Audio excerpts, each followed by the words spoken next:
Good morning, church. Let's try this. One day we're going to come in and I'm going to say it one time and we're going to get a loud response the first time. But good morning, church. That's what I'm talking about. My name is Javon Haskin, and I am your music director. My pronouns are she and her. And we are going to start our service today. We are joined today with our chalice choir. Can we say hello to our chalice choir and Julie Homey on piano? And I'm going to ask that you please rise in body or in spirit as we sing this song that was written as a collaborative effort among the composer Jeannie Gagne, lyricist Reverend Dennis Hamilton, and arranger Mark Freund. This song comes from hope, prayer, and a strong will. So please, let us sing, I Know I Can.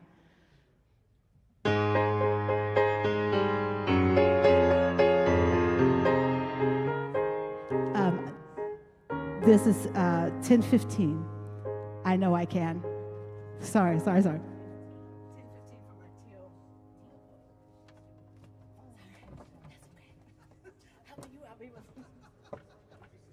That's all right. Listen, we love all of our music this morning. We're coming back to that one in a little bit in the service.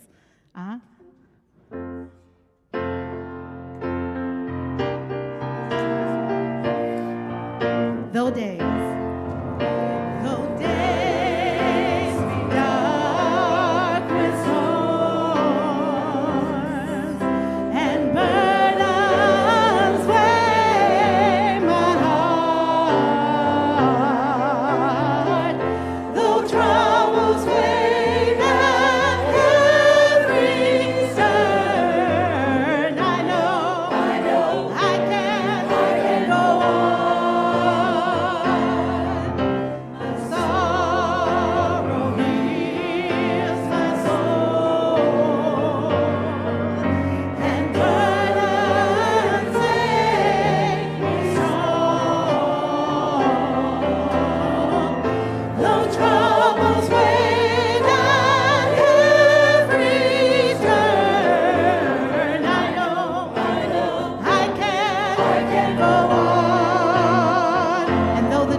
Thank you, Julie.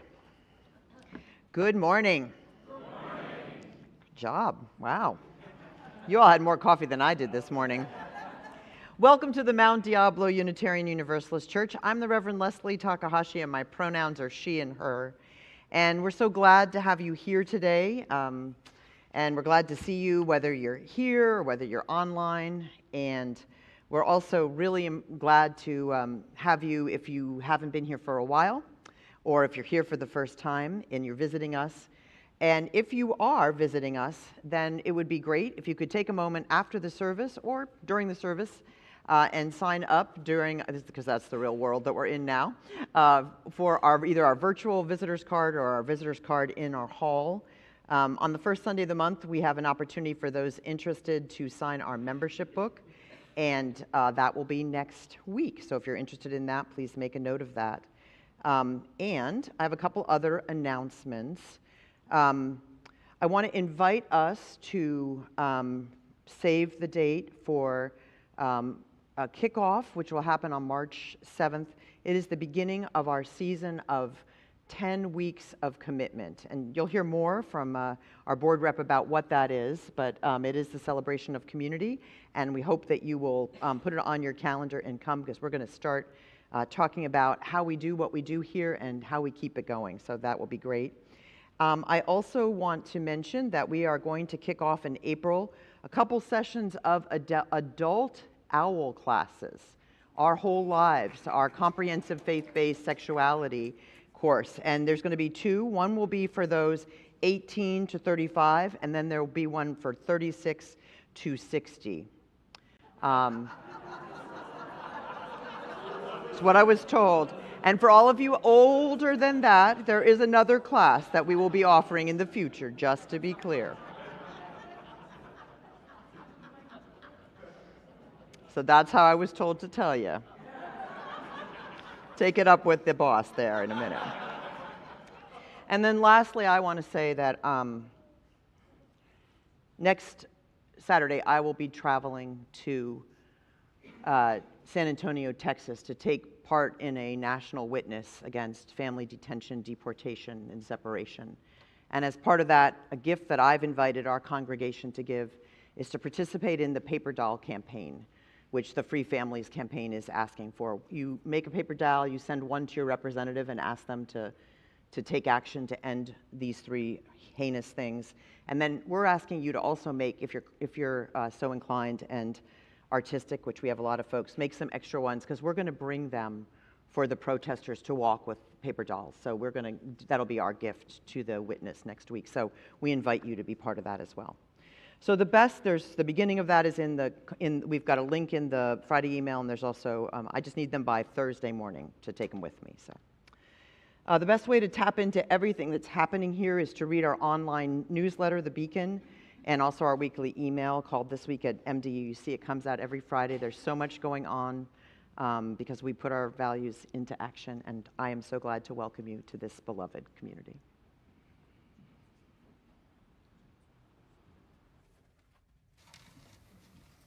Good morning. Good morning. You're all tired of saying good morning really loudly, huh? I'm Andy Smith, and I'm a member of your Board of Trustees. My pronouns are he, him, and his. Welcome to our service. We begin our services by reading our mission. The words are on the screen. We bring to life our Unitarian Universalist values as we seek truth and work for justice, nurture compassion and courage, reach out to each other and to our larger community of faith, bridge the divisions that wound the human family, transform ourselves and our world. We want you to be part of us. If you're with us in person, feel free to join us in Borton Hall after the service to meet folks you know and those you want to meet. We also have an online coffee hour right after the service as well. And today, we have a fundraiser lunch to benefit our youth programs. Looking a little into the future, on March 7th, as Reverend Leslie just mentioned, we have our celebration of community dinner. This used to be known as our annual fellowship event. We've got a little rebranding, so we hope to see you there. And also, we are looking for table hosts. It's an opportunity for you to express both your creativity and your hospitality. Please let me know, or any other board member, if you are interested and available in doing that. Coming back to today, we will have a congregational forum after the break. Among other things, we'll be talking about our ongoing dreams, especially the desire by a growing number of people to change the name of the congregation to meet the needs of 2026. Thank you all, and welcome. It's good to be together.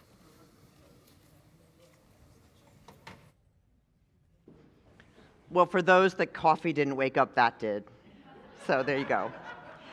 So just come and be part of the conversation. So it is time to greet one another. Today we are talking about happiness. So please, as you greet one another, say, "I am so happy to see you." Thank you.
We resist, we refuse to let hatred in. We rise up, we won't back down. We're in this till the end. We resist, we refuse to let hatred in. We rise up, we won't back down. One more time. We resist, we refuse to let hatred in. We rise up, we won't back down. We're in this till the end.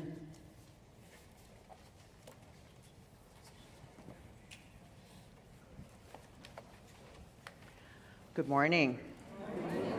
I'm going to invite you to join me in the words of our chalice lighting this morning.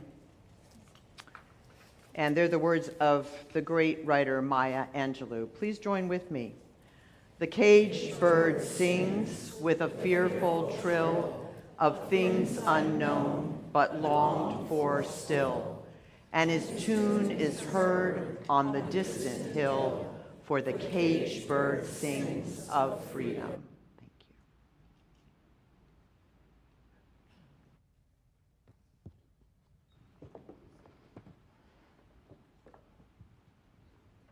you. Good morning. Good morning. Today, we're going to tell you a story about Claudette Colbin. And I wonder if any of you have ever heard that name before. Does anyone know that name? She died last month. Actually, this month, a couple weeks ago. So how many people have heard of Rosa Parks? Okay, well, Claudette was a teenager in the same city as Rosa Parks, who rode buses to school because her family didn't have a car.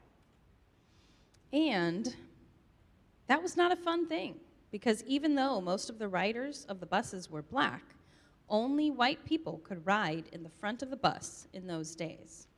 If a white person got onto the bus under certain conditions, black people had to move to the back of the bus, even if they'd paid their fare, even if they were tired. When Claudette was a child, she wanted to be president of the United States because she thought she could do a better job of making things fair for everybody. So she actually was one of the two people who resisted standing up and giving up their seat on the bus before Rosa Parks did. but we don't know her name for a lot of reasons. But she died this month, and we want to honor her. She was one of many people who helped make history, even though most of us don't know her name. She wasn't the person the others wanted to lift up and make the special one, but she was special. So this is the end of Black History Month, and while here we try to honor the intellectual and other contributions of African Americans all year round, it is still good to take a moment and do a little learning. Now, some people who were part of the Civil Rights March call the many, many people whose names we don't know the foot soldiers. We honor Claudette today. She inspires us all to do our part. And because as we were planning this service, we lost another important Black leader this week, the Reverend Jesse Jackson, we are also going to share, Marina's going to share some of his words to children on a show that used to be called Sesame Street, whose creators canceled it earlier this year rather than have it become a vehicle for hatred. So here's what Jesse Jackson told the children, and I would love for you all to repeat after me. I am somebody. Somebody. I am somebody. Somebody. I may be poor. I may be poor. But I am. But I am. Somebody. Somebody. I may be young. I may be young. But I am. But I am. Somebody. Somebody. I may be on welfare. I may be on welfare. But I am. But I am. Somebody. Somebody. I may be small. I may be small. But I am. I am. Somebody. Somebody. I may make a mistake. I may make a mistake. But I am. I am. Somebody. Somebody. My clothes are different. My clothes are different. My face is different. My face is different. My hair is different. My hair is different. But I am. But I am. Somebody. Somebody. I am black, brown, white, etc. I am black, brown, white, etc. I speak a different language. I speak a different language. But I must be respected. I must be respected. Protected. Protected. Never rejected. Never rejected. I am God's child. I am God's child. I am. I am. Somebody. Somebody. Awesome. Let's give yourself a big hand.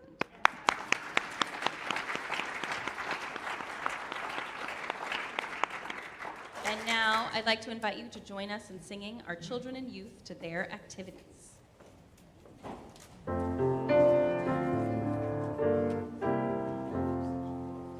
As you go, may joy surround you. As you go in peace. Know our love is with you always. As you go, as you go.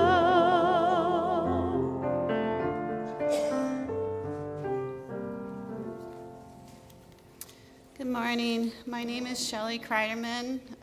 My pronouns are she, her, hers, and I'm your worship associate today. Speaking on happiness, recently I did an open mic at Luigi's Deli in Martinez as an opportunity to refine and show off my skills to other musicians. Perfect way to torture oneself on a Monday evening. Upon request, my husband recorded me, and yes, 4 days passed before I glanced at it. To my relief, the music sounded good, but it was embarrassing how many times I looked up at the ceiling instead of the audience. Let me ask you, why do you think you do that? A friend prompted. I know why. To collect my thoughts, I defend myself. Then a moment of hesitation. Or perhaps I am more religious than I think. I look for a sign that God will help me get me out of this situation. Another friend tries to assuage my consternation, informing me of an article she discovered about tracking eye patterns, thinking upwards, associated with visual recall or trying to reduce visual distractions. Reducing distraction, most likely the tool I attempted to employ during my performance. As I glance through the accompanying neuro-linguistic programming categories, I find myself in another description, glancing upwards, right or left. I have an occasional tremor, I know the stats of shaking limbs being associated with reduced endorphins. It's something I look out for, celebrate my resilience in, and accept. Sky watching helps me. Sunsets, stars, sunrises, clouds can all be so rejuvenating. Results of eye movement studies show that looking skyward to the left is associated with remembering a pleasurable image, whereas to the right, the brain is constructing new stories and scenes. Of the many times I meditate on the skies, I can easily envision the Bermuda grass I sucked on in my youth between soccer drills, the energetic feet dancing in nightclubs during my college days, the empty train rails guiding dorm mates and myself to the Castro on Halloween evening, hiking succulent-covered Pacific Hills with my best friend, a redwood-stained family table where my kids laughed at my eccentricities during game nights.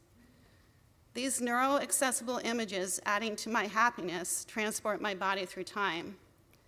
As my glance falls to the right side of constructing new dreams, I realize the possibilities are all recyclable, the sad exception being the Castro Festival, one of the best parties ever, with a little modification of energy and time and balance. The rainbow arc of peripheral glance opening rusty portals to the nervous system is something to access in our subconscious, but it's exciting to know this can be a purposeful tool to heal our brains, at least combat the busyness of our days. The many times we look downwards at the cell, straight forward to the blinding view of a computer screen, or in deep frustrating concentration at navigating traffic, does little to add to our inner peace. All of us need protection against the push and shove, the expectations, the stressors of having to be more than you are comfortable with. Changing your focus, looking skyward, feeling the cool breeze of pleasant experiences may bring in a few lost, needed endorphins.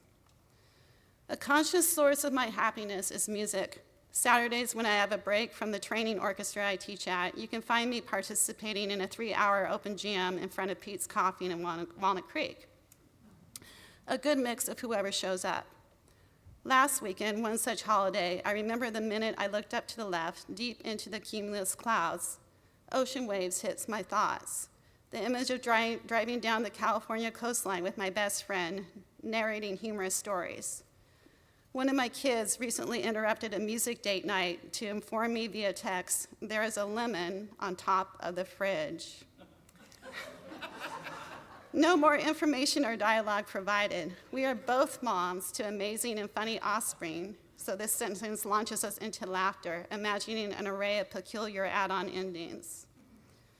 Back at Pete's Coffee, in this moment between the A chord and the D of Jimmy Buffett's Margaritaville, I find myself smiling absently. A few of my friends notice, giving concern for my well-being glances.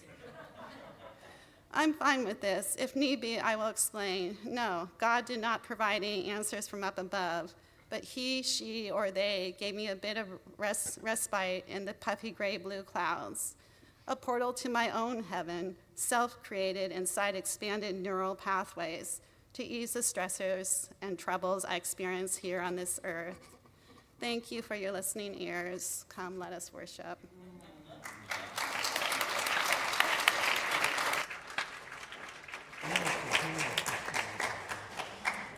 For our congregational song, Abina Kumzin Davis is a performer, educator, and daughter of immigrants from Ghana, West Africa, who is also the music director for the Resistance Revival Chorus, which uplifts and centers women's voices. She composed this song to bring joy and solidarity, to fight against oppression, especially during difficult times, which is what we can use right now. So please rise in body or in spirit and join us in singing Joy in Resistance.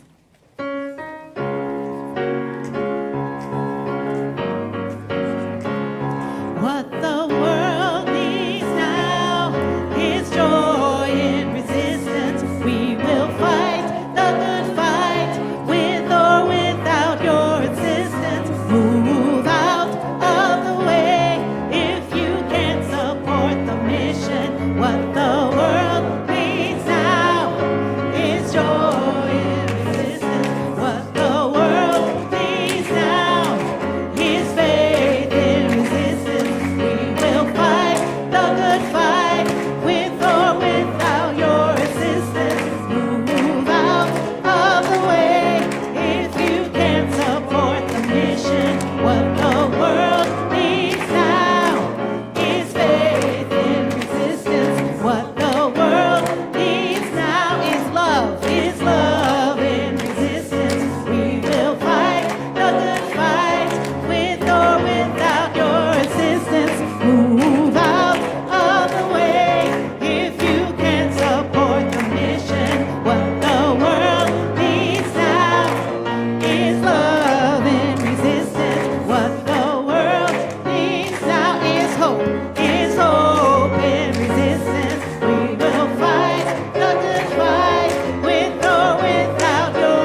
This is a time in our service where we take into the loving heart of this congregation those joys and sorrows that are too great to hold alone.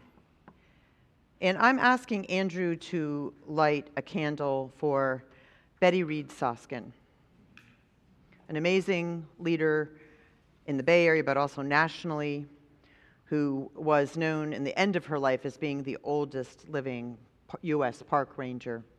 However, we here know her a little bit more as a leader in the member of this congregation, which she was for some years.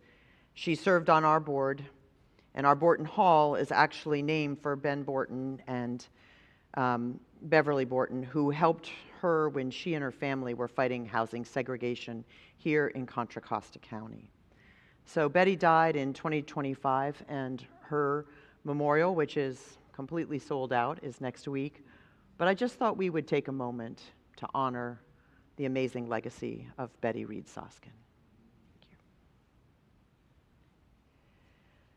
I'm also lighting a candle for, I'm asking Andrew to light a candle for Marnie Parker, who has been a member of this congregation since the 1970s. Marnie is suffering from a variety of illnesses and has been living for a while now on the streets of Walnut Creek. And there is a group of us who have been trying to work to provide the support we can. For a variety of reasons, she's not eligible for many shelter situations. And as you know, it is supposed to start raining again this week. She just got out of the hospital, and so we're working on that. Our Faith Without Walls folks are trained to work directly with Marnie. However, if you are a friend, or if you can help donate some of the things she needs for us to keep her going on the streets in proxy of being able to get her where we need to get her, please see me after the service, because we want to continue to extend the love of her congregation to Marnie at this time in her life, as she is one of our elders. And we're also lighting a candle today for Mika Van Hout, who has entered hospice, and also for her beloved husband, Joe Schellenberg, who is here with us today. May we offer him all of our support and love, and Mika as well. And I'm asking Andrew to light 2 final candles, one for those joys and sorrows that remain within the sanctuary of our hearts, unexpressed in words and yet still here with us. And also one for our continued hopes and dreams for this nation, for this world, for all of it, knowing that our ability to continue to hold it will also depend on our ability to continue to honor our right to be happy.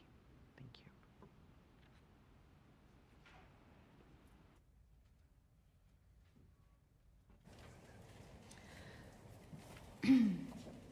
Michael Saborski said the words of Thich Nhat Hanh to music for use by the Buddhist community Plum Village, where Thich Nhat Hanh's form of engaged Buddhism is practiced. So please remain seated as we sing Awareness is a Mirror.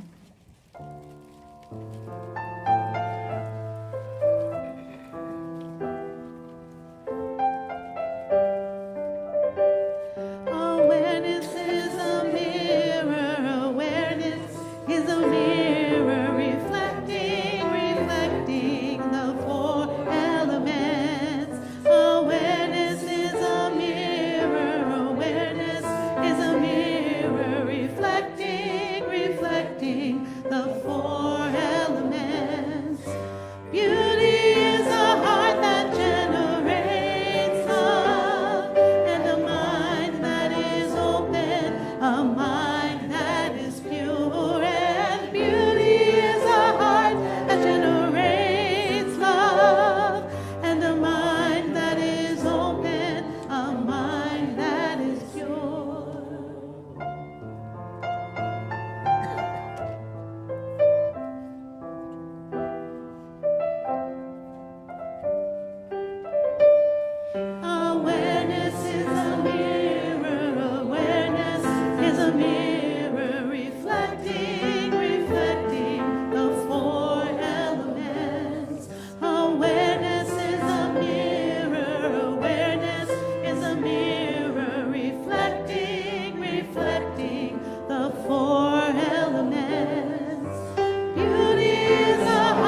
I invite you into the spirit of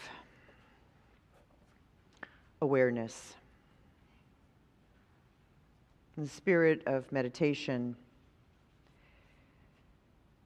The Buddhist teacher Sharon Salzberg reminds us that one of the greatest threats to our happiness today is the fact that we are often in states of partial awareness, doing multiple things at the same time, distracted constantly, always feeling like we should be doing something else whenever we're doing what we're doing. So in this moment, I'm going to invite you to do two things. One is actually inspired by Shelley Kreiderman and her beautiful call to worship. I'm going to invite you to lower your gaze or to close your eyes, but I'm going to invite you to move your gaze all the way to the right of your field of vision. And if you stay there as far as you can, you'll feel your body release. It's a natural physical reaction. And then move your gaze all the way to the left.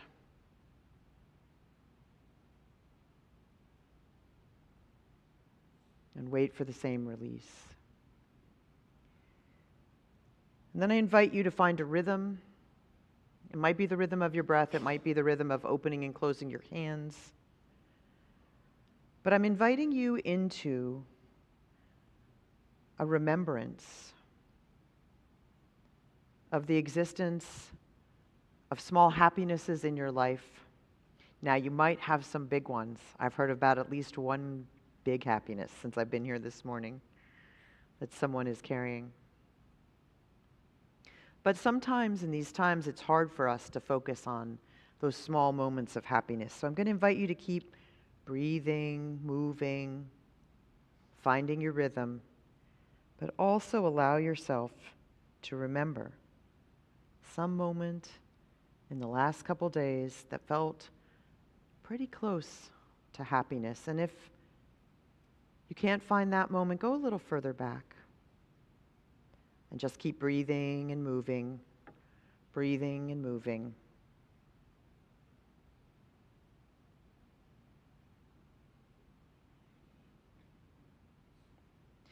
And I invite you to listen to the dialogue that may happen in your mind as you try to focus your full attention on this moment of happiness.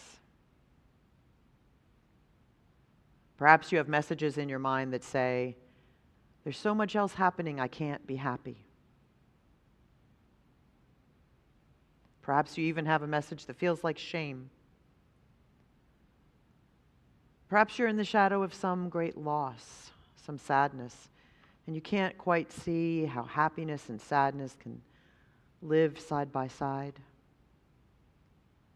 But just notice these, acknowledge them, and then let them go and go back to that moment.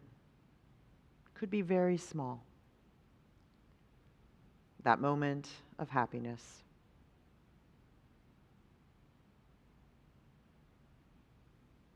Notice who was there. Notice what you were doing. And if you can, try to feel in your body what it felt like to have that moment of happiness. Breathe into it, move into it, hold that moment.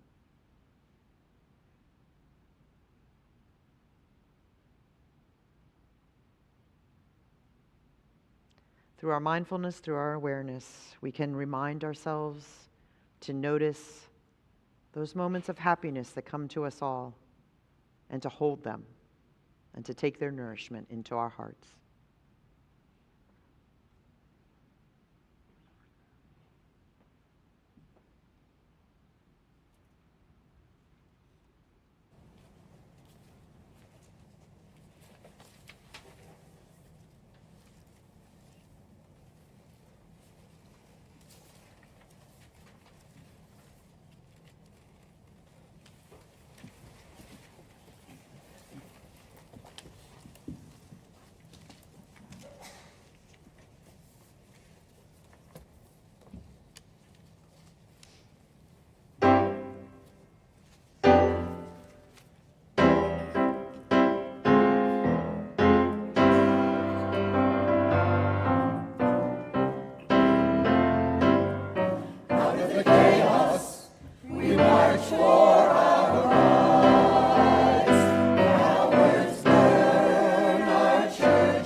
morning.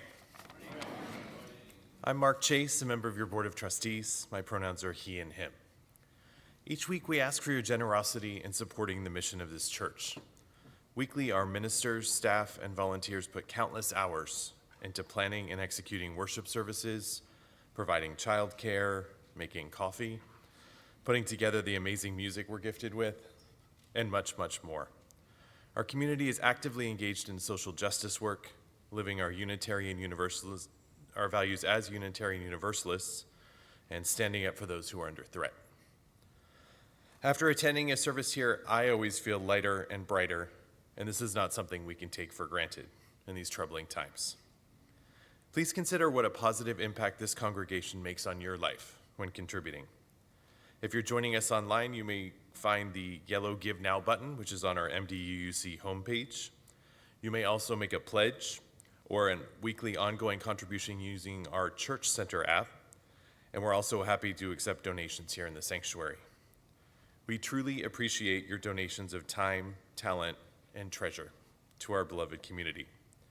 I invite the ushers forth to gratefully accept your offerings.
Please join me in the dedication of our offering. The words are found on the screen. To the work of this community and transforming ourselves and our world, we dedicate ourselves and our offerings.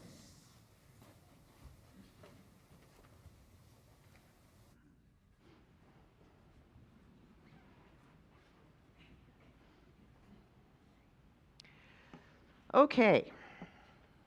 This is the part where your voices are going to join in. I'm going to read some things, and then I'm going to divide you into a couple different sections. You all over there, I see who's over there. We got some voices. You can stand on your own. You are happy section, the H section, happy. You here in this section are going to be the joyous section, J, joyous. And you over here, including the choir, y'all going to be free, okay? So it's happy, joyous, and free. Y'all know where you are? I mean, it doesn't really matter. Just pick a section, okay? When you come right down to it. But I want to hear your voices because it's kind of a competition. Are we more happy, more joyous, or more free, right? So, we got to do it that way. All right. I'm going to share some wisdom from our ancestors with you. Bayard Rustin said, "The ability to love oneself is the foundation for our ability to love others."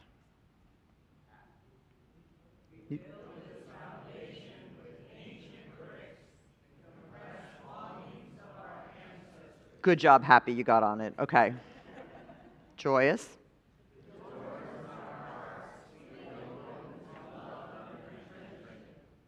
The great civil rights leader Grace Lee Boggs said, "The only way to survive is to have the happiness of caring for others."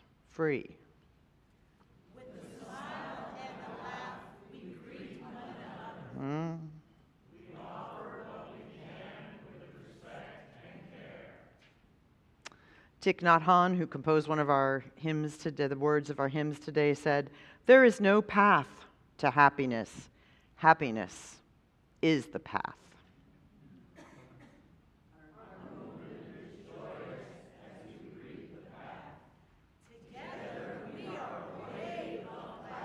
I got to say, free is really very competitive, so y'all need to come. Okay, here we go.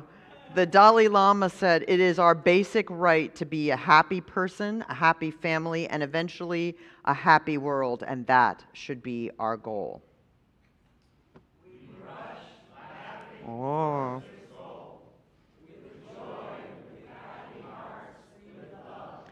And Michelle Obama said, "For me, becoming isn't about arriving somewhere or achieving a certain aim.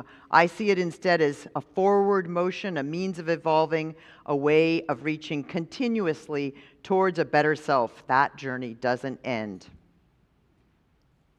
We commit to this journey. And all of you. Thank you, beloveds, for your words. Thank you for your wisdom. Good job.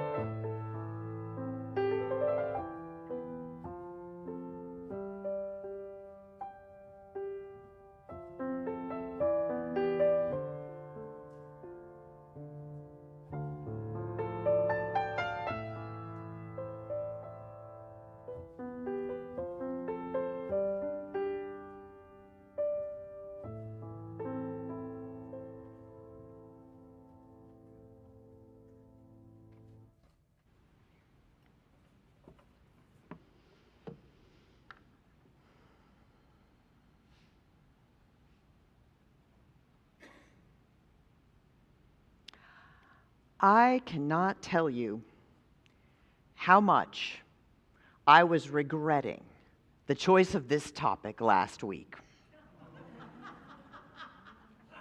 I started thinking about having to preach on happiness, and I was like, what the heck was I thinking? I wasn't feeling it last week at the beginning of the week. In fact, though I'm not actually much prone to depression, at the beginning of last week, I was like, oh, I think you've been a little depressed. All this stuff, it's kind of getting to you, There's something about these years, 2025 and 2026, many of us are feeling some way tired. And I got to say, I'm grateful for each of you for being here, because I know there are some of you here who really want to relate to the topic of happiness, and I know there are some of you here who are just thinking, WTF, right? I know that's true. So I think about this. I think about it, and I thought about it, I started thinking about it, I started acknowledging that I had been a little down, and I told a friend that I was feeling a little down, and all of a sudden, it lifted. That fog that had been over me for so many weeks, that had been kind of creeping over me, getting thicker and thicker, it was gone. You'll know why in a few minutes. We're going to talk about that. But all of a sudden, happiness was within reach again. And here's the thing about happiness. I think it's a little bit like God.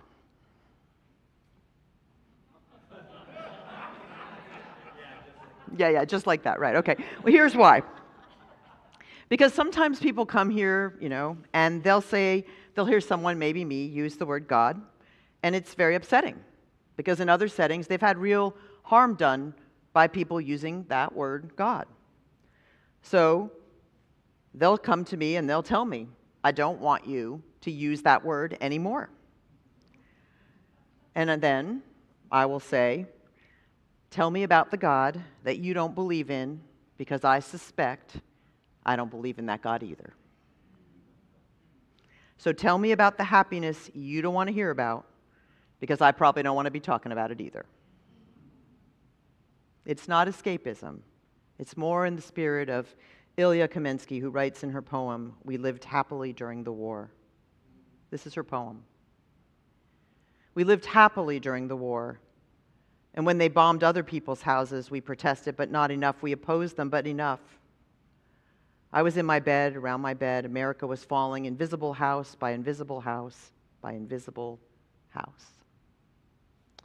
I took a chair outside and watched the sun. And in the 6th month of a disastrous reign in the house of money, in the street of money, in the city of money, in the country of money, our great country of money, we, forgive us, lived happily during the war. That's not the happiness I'm talking about.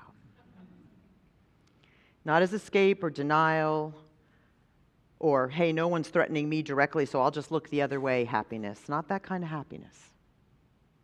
Happiness is power. Happiness is balm for the weary soul. Happiness as a source of resilience. Happiness is one of the things that you can actually pair with despair and get a lot of power out of it. That kind of happiness is the kind of happiness I'm speaking of. And as we come towards the end of this Black History Month, and as I come off a very intense trip to study that history as part of the Living Legacy Project's Alabama tour last week, I'm very grateful for our collective ancestors of African descent who offer us such wisdom about that way that we can hold those two things in relationship together. I've written about it on Substack, and I will probably speak about it again, but today I want to talk about it because what's really clear to me is that when we tell these stories, we don't tell all the story. There's other parts of the story I'm going to talk about that we don't tell, that maybe isn't so happy next month, but the happiness is also one of the things we don't talk about. We don't talk about the joy. We don't talk about the way that people support one another. It's not what's documented. And yet we know that people who are living in oppressive times have to live in that place of suffering and joy together. You know, there was a study of Black joy after COVID. And this was really important because we need to remember that during our COVID pandemic, Black people were 4 times as likely to die than white people in COVID. And Dr. Bettina Love defined Black joy as a celebration of taking back your identity as a person of color and signaling to the world that your darkness is what makes you strong and beautiful. And understanding and recognizing that as a dark person, you come with grit and zest because you come from survivors who push their bodies and minds to the limit for you as their descendants to one day thrive. And what I felt as I drove those endless miles on buses through the backwoods of Alabama was that it is so clear to me that so much of what we have as the possibility for happiness is made possible by those ancestors who made those sacrifices for all of us. Happiness isn't a throwaway, and it was actually Plato, who was born somewhere around 428 BCE, who said that happiness is defined as justice for all citizens. That's how Plato defined happiness.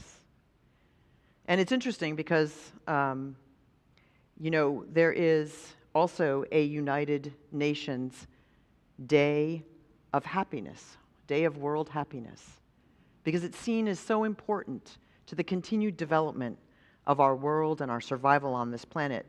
February 12th was the International Day for the Prevention of Religious Extremism. But there's also a United Nations date next month on the 20th of March, the International Day of Happiness, World Happiness. And we should all recognize that. Happiness is key to our social fitness, and it's part of human thriving. And we need it especially in times when we wake up sometimes and we think it's so far away, that it's so out of reach. We need it now. So for 90 years, 89 years, but almost 90 years, there has been this study at Harvard to find out what makes people happy and what also gives people longevity. And they sort of thought the two would be paired together. They gathered health records from 724 participants starting in 1938. And the study has gone on so long that the original researchers have retired twice. And they just keep giving it to other researchers, right? Because they're just not there anymore. Former President John F. Kennedy was part of the study until it was considered to be a threat to national security for him to share his happiness. I can feel in this day that we have other threats that are much greater than that. But anyway, it's the longest running longitudinal study. And what it says is that the secret to that long sought, long and happy life is not career achievement. It's not even exercise and a good diet. It's not even those streets of money that the poet spoke of. It is, in fact, something else.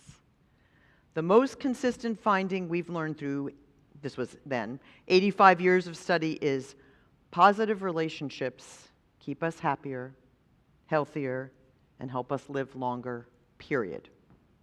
That's what the author said. That's it.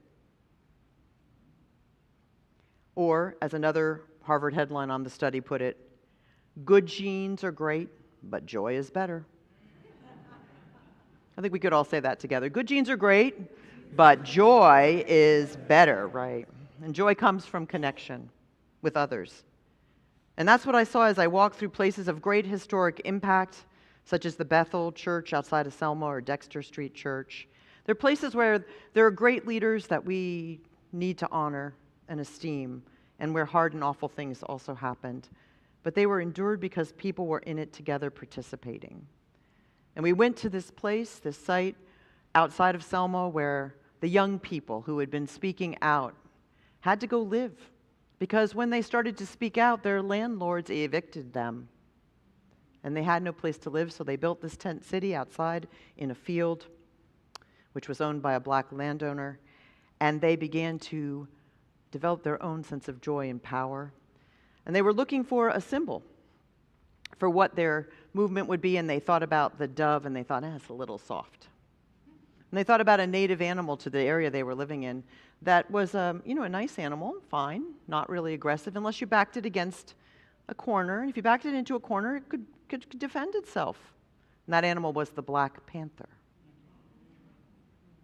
And that was the beginning of a movement that then, as we know, came north and came across the west and became our neighbor. So they were looking for another way to actually create their own sense of joy from connection. They lived there together in tents for almost 2 years.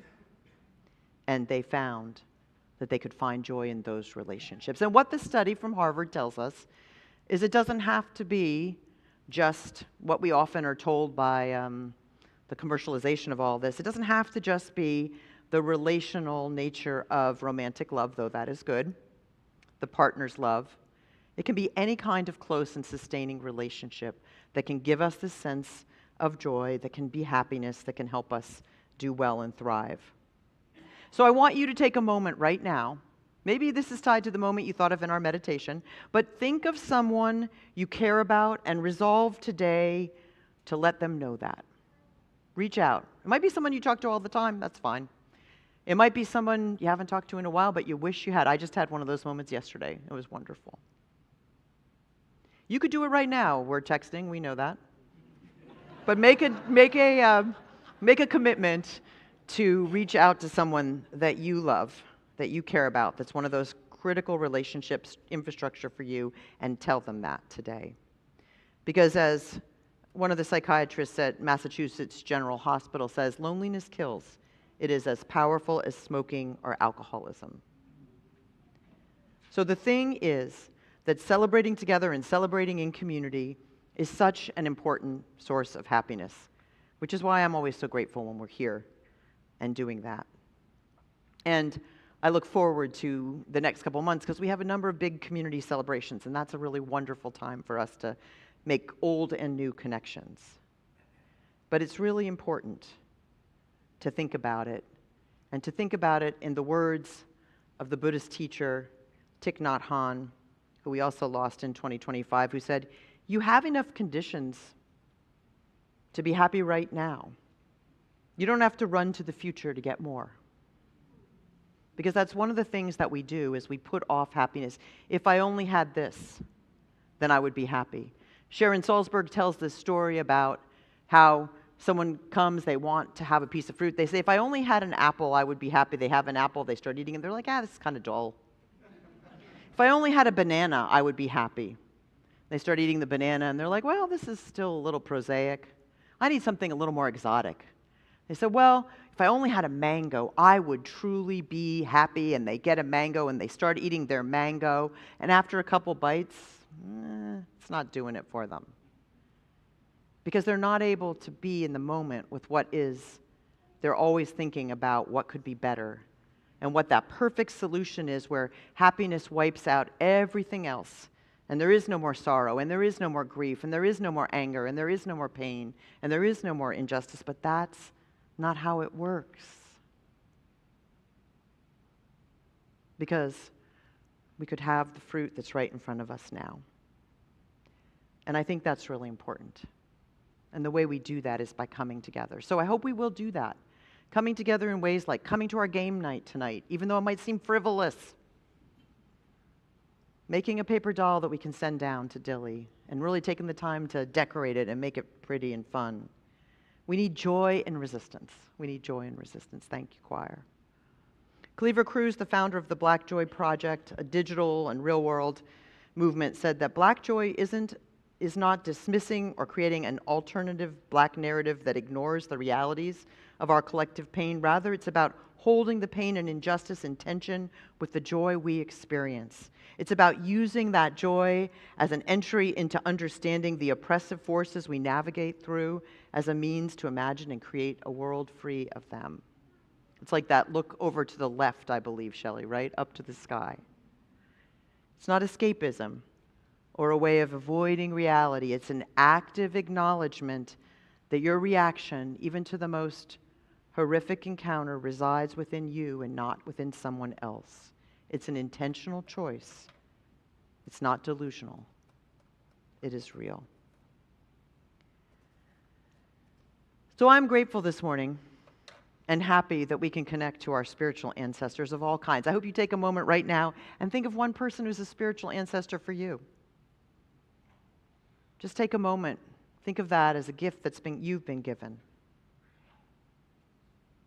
And sometimes when I say the word ancestor, it's like saying the word happiness, it's like saying the word God. People are like, I had a lot of pain in my family. That's true for a lot of people. So I don't like to think about ancestors in that way, but I'm talking about the biggest sense, the family of humanity. So you can think about that, and you can think about how you need to repair for yourself your sense of relationality.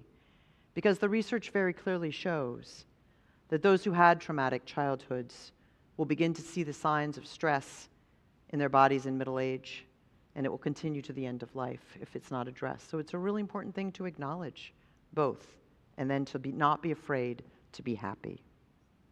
In the Bill of Rights, we have these documents that we don't seem to always pay attention to anymore.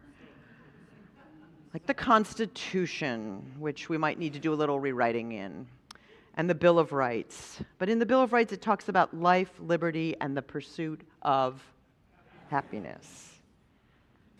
So when that study at Harvard began, no one cared about empathy or attachment. They really thought it was something else, and what they found through it all is that the key to healthy aging is relationships, relationships, relationships. We are all here because of the people who have pushed so that we might have happiness. Maybe that's someone close to us, maybe it's just the greater family of humanity. So we better make some time for those connections that make this work, share with one another, and cultivate a spirit of happiness without shame, without guilt, and without reservation. So as I finish, I'll just tell you I'm really glad that I had the choice to preach about happiness today. I know it is old-fashioned and completely out of style to talk about preaching or to use that word. But here's the deal. When you preach, you talk about a gospel. And all the word gospel means is the good news. And friends, this is a time when we can use some good news. To preach is to proclaim. And so I proclaim that we all need a little bit more happiness, a little more joy in the resistance. Happiness, I believe, is a bridge.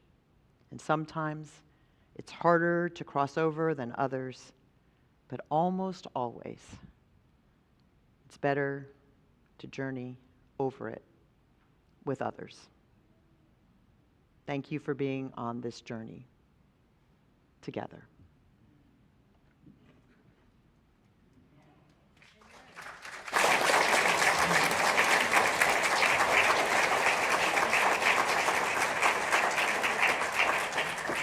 For our closing song today, the anonymous composer of this hymn named the tune Robeson in honor of the prophetic voice and magnificent bass voice of singer-activist Paul Robeson.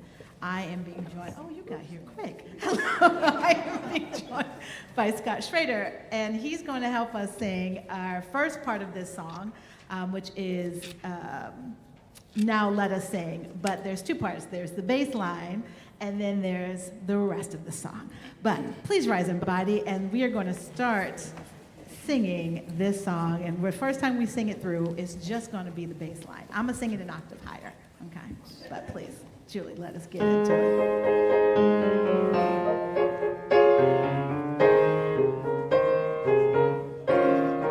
Now let us sing, sing, sing, sing. Now let us sing, sing, sing, sing. Lift up your voice, be not afraid. Now let us sing to the power of the faith within. Now let us sing to the power of the faith within. Now let us sing to the power of the faith within. Lift up your voice. Lift up your voice. Be not afraid. Be not afraid. Sing to the power of the faith within. Now let us sing to the power of the hope within. Now let us sing to the power of the hope within. Lift up your voice. Lift up your voice. Be not afraid.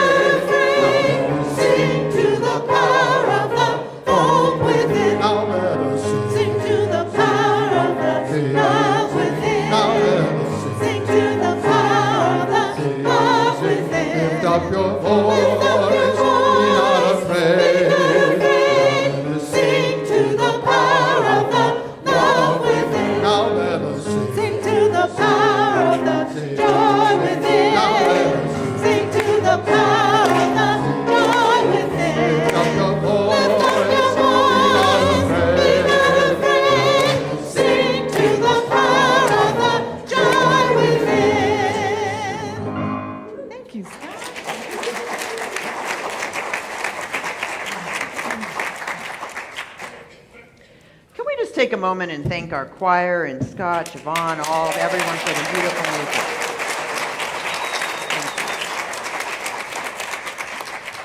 Our benediction words today are by Fannie Lou Hamer, who said, "Never forget where we came from and always praise the bridges that carried us over." So let us take our sense of joy and happiness, as well as our sense of perseverance and resolution, out into the world, and may we do so in the spirit of peace. Thank you.